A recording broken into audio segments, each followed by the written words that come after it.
All right. Damon said, I have a client who isn't making a lot of progress because he drinks a lot of alcohol weekly. Any tips? When I am first onboarding a client, I have one of the questions in my assessment is how many drinks do you have per week? And like what type of drinks do you enjoy or something along those lines? And for someone who drinks a lot, because you'll have people who drink a bottle of wine every single night. You'll have people who, have 3 or 4 old fashions every single night.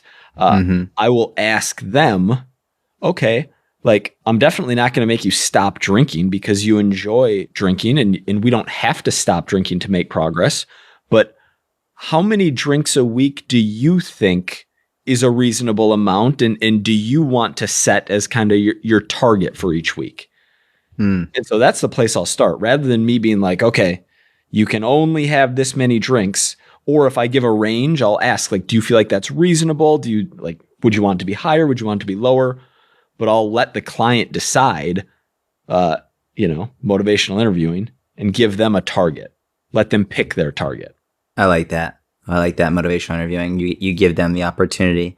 That's a really good strategy. It works very well. And we actually got a question about client intake form questions that we can talk about after this. But I don't ask that in my client intake form. It's something that I do often bring up within the first couple weeks of coaching. I just try and keep the client intake form as brief as possible. So the one I remember, I had one client, and oftentimes, like when you're coaching, you learn so much as a coach, like as you're coaching. And I had one client who completely changed my perspective on this, and because I've been such a big moderation guy throughout my career, I've always been very hesitant to tell someone just stop something or like just do this or don't do this. So I had one client, it was the first client that I had that was really struggling with this exact problem.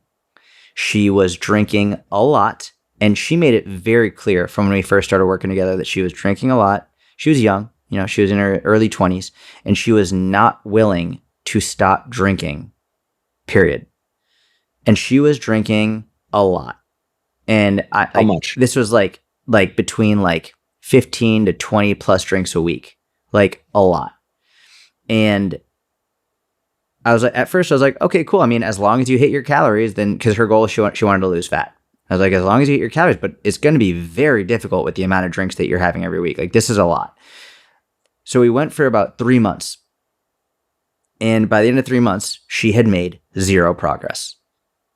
And we had a conversation. I was like, well, why do you think? And she was like, I don't know. I think the only thing could potentially be the drinking. And in my mind, I'm like, yeah, no fucking shit. Obviously, it's the drinking. And I said, okay, here's the deal. I said, the reality is, if you can't stop drinking for 30 days, that means you have a problem, right? Like if you, I'm not saying you have to give it up forever, but just for 30 days, if you can't not drink for 30 days, there's a deeper problem that you need to see a specialist about because this is outside of my scope. And I was like, do you agree with that? And she was like, yeah, 100%. I was like, okay, cool. Let's take 30 days, no drinks. You're going to do a 30-day no alcohol challenge. I was like, after 30 days, go back to doing what you're doing. But again, if you can't go 30 days, no drinks, there's a real problem here. And she was like, you're right. I agree. I'll do a 30-day challenge, no alcohol. In that month, she made more progress than she had in the first 3 months, because in the first 3 months, she made 0 progress. So after those 30 days, or really it was after like the first couple of weeks when she started to make amazing progress, she was like, wow, okay, I definitely don't want to be drinking as much. After the 30 days, she started to drink again, but instead of 15 to 20, it was like 2 to 8 drinks per week.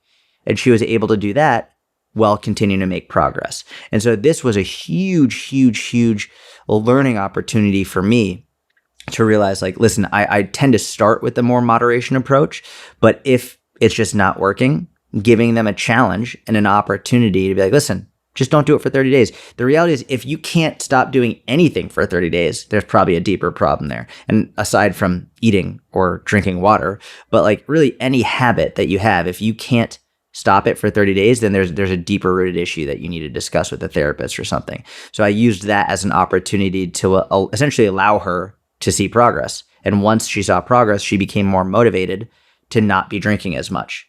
So that's probably my best advice that I can give on that front. I love it. I love the challenge idea. I like the advice overall. I don't think I could go 30 days without taking a step. Yeah, let's.